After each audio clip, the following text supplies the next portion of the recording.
Þegar við byggjum okkur ný hús þá þurfum oft gömul að víkja og gömlu torfhúsin hafa alveg fengið að kenna því. Hún Evelyn Ýr á Lýtingstöðum átti sér hann draum að eignast torfhús, fann ekkert á fasteignasölunni og þá bara að byggja, já eða hlaða eitt slíkt. Þetta eru Lýtingsstaðir í Skagafirði. Þar rekin nokkuð öflug ferðaþjónusta þar sem íslenski hesturinn gegnir lykilhlutverki. Torfhús hafa verið hlaðin sem vekja óskipta athygli gesta. Þegar við á N4 litum við var Evelyn Ýr að sýna þýskum gestum torfhúsin. Annað húsið er hesthús en hitt er skemma sem geymir ýmsa hluti tengda hestum og landbúnaði í áranna rás og skammt frá húsunum er svo hlaðin rétt. Mér finnst svo rosalega gaman að spá í hestinum út frá sögunni og ég hef alltaf verið rosalega hrifin af torfhúsum en hér á bænum er ekkert eftir. Það var allt jafnað við jörðu eins og á mörgum bæjum reyndar og svo bara allt í einu það hafði ég hugmynd, mér vandar eiginlega að fá svona gamaldags, svona ekta hesthúsi og torfi svona til að auka upplifun ferðamanna þegar ég fer að tala sögu hestsins og þá fór þetta allt í gang. Þannig að þú hefur verið búin að hugsa málið í svolítinn tíma? Kannski ekki mjög lengi en ég er menningafræðingur og er alltaf að spá í alla hluti sem eru svona í gangi í kringum mig. Mér langar að vita af hverju eru hlutirna eins og það eru og vinn sem leiðsögumaður og þá er maður alltaf að leita leiðir svona til að miðla og þá bara, já, einmitt kom upp þessi hugmynd og ég let hana bara vera að veruleika. En varstu strax ákveðin í því að hlaða þetta upp sem sagt samkvæmt öllum þeim reglum og þeim hefðum sem að voru hér áður fyrr? Já, eiginlega kom ekkert annað til greina nema bara að hafa þetta svona alvöru, bara láta hlaða alvöru, ekki bara þú veist að byggja eitthvað hús eða skemmu og svo bara hlaða torf í kringum þetta svona til að fá ekta stemningin. En það er náttúrulega ekki auðfundin menn sem kunna að hlaða nú til dags á Íslandi. Þetta er bara, já, handverk eða heft sem er svona, já, bara næstum því að deyja út kannski, ekki alveg. Það er gert ýmislegt svona til að varðveita, en ég fann nú bara mjög góða mann hér í Skagafirði sem er að vinna mikið fyrir Þjóðminjasafnið, hann Helgi Sigurðsson frá Ökrum, og hann var bara strax til í það og hann kom bara að þessu verkefni alveg frá byrjun og já, og var að hjálpa til að teikna húsin og svo bara byrja að hlaða. Var það mikið verk? Já, svona, já og nei. Þetta tók eiginlega ótrúlega stuttan tíma þegar við vorum að fara af stað. Ég held í heildina kannski svona 8 vikur í allt, en vinnan sjálf hefur nú kannski ekki verið meira en kannski svona, já, 3 vikur, en svo þurfti alltaf að bíða inn á milli. En já, bara 1 ári eftir að ég átti hugmyndina þá var bara húsið að veruleika. Og svo réttin líka? Réttin líka, já, hann kom bara árinu á eftir. Það var eftir að hlaða hann og ég gat hjálpa til í því. Mér fannst það bara ótrúlega flott að hafa tækifæri til að hlaða með honum Helga. Og við vorum að nota öðruvísi aðferð með að hlaða svona til að geta sýna. Það eru til öðruvísi hleðslu í torfvekkjum og það var bara, já, mjög gaman að geta verið með í því. Svo ertu búin að sanga að þér hér gömlum munum sem að tilheyra svona húsum? Já, það var eitthvað til hér á bænum sem var sem sagt á Lýtingstöðum og svo fór ég náttúrulega bara að kynna verkefnið og fólki var bara rosalega hrifin af því, Íslendingar í kringum mig, sem ég er að gera hér og voru að hjálpa til að bara tína saman ótrúlegustu hlutir. En þegar þú varst að kynna þessa hugmynd, hristi ekki fólk bara hausinn svona í fyrstu? Já, svona í fyrstu. Hvað að gera? Ætla að byggja torfhús? Ertu eitthvað vitlaust?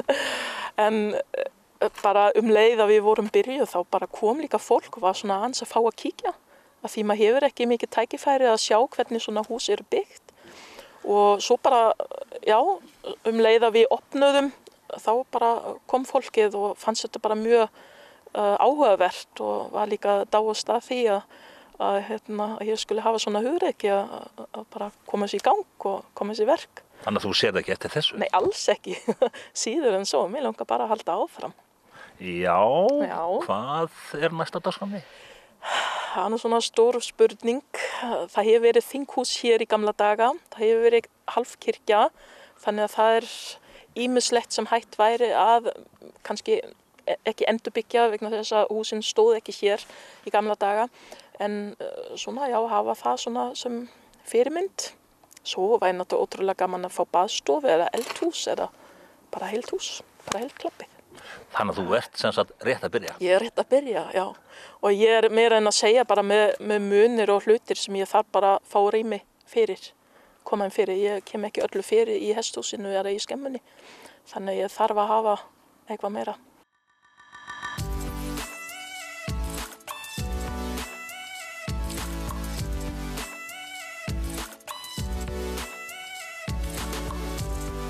Að lokum ætlum við að kæla okkur aðeins niður og kíkja í sjósund á Hofsósi. Sjósund hefur verið stundað á Íslandi frá örófi alda, þó stundum mætti halda að það hafi verið fundið upp alveg nýlega miðað við þær vinsældir sem það hefur náð síðustu örfáu árin. Á mörgum stöðum á landinu, þar sem ekki var heitum laugum til að dreifa, eins og til dæmis á Hofsósi, leitaði fólk í sjóinn eða í kaldar laugar til að synda. Það gerði fólk þó ekki að neinum sérstökum sjósundsköppum. Ég hef mjög gaman að dýfa mér í sjóinn, sko. Og svona í ár og læki. En ég engin svona sérstök sjósundskona, ég get ekki titlað með það. Nei. Ég bara alin upp við þetta. Segðu mér aðeins hvernig var að alast upp á Hofsósi? Það var bara forréttindi, sko. Algjör forréttindi. Maður fór út á mótnana og enginn hafði áhyggjur af manni og svo kom bara heim á kvöldin. Hvað gerði maður yfir daginn? Já, ég veit ekki hvort ég megi segja frá því, nei. Við áttum til dæmis alveg bara líka íbúð hérna niður í Stuðlabergi, sko. Stelpurnar vorum að tala um það hérna einhvern tímann.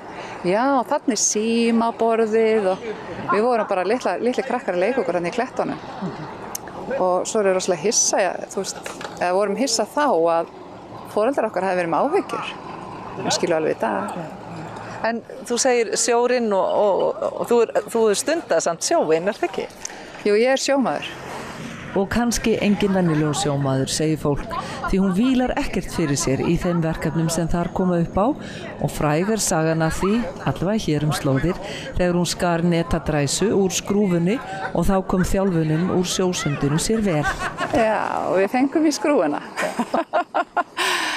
Og þá voru góð ráð dýr. Við þurftum að komast sem fyrst út að sjó aftur.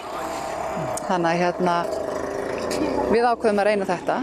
Pabbi hífði bátinn örlítið upp, þannig þurfti ekki að kafa eins djúpt. Og ég náði mér í svona Google-gleraugu og lopasokka. Og svo bara kafaði ég undir og hjakkaðist á þessu mjög lengi. Ég held ég verið þarna í hálftíma. Af því að þetta var sko vír sem ég var að reyna að ná í sundur í þessu sem við fengum í skrúfuna. Sko ég þurfti alltaf að koma upp til að anda, en ofan í sjónum hann hafi ekki verið svona 4 gráður þarna, eitthvað svoleiðis. Og ég var 20 mínútur hálftíma, eitthvað svoleiðis að þessu. Varstu svona fjarlægari sjónum eftir þessa lífsreynslu eða eldið þetta þig? Nei, ég algjörlega. Oft þegar ég kem í land þá búin að vera kannski 2 sólarhringa og maður er allir stífur og svona þreyttur. Kannski búin að taka 4 tonn úr sjónum eða eitthvað. Að þá voða gott að stinga sér hérna og synda yfir á bryggjuna hérna megin. Og fara svo bara heim í heitapottin. Já. Það mjög hressandi. En það hefur ekki alltaf verið heitt vatn á Hofsósi og reyndar bara örfá ár síðan lögð var hitaveita í hús á svæðinu.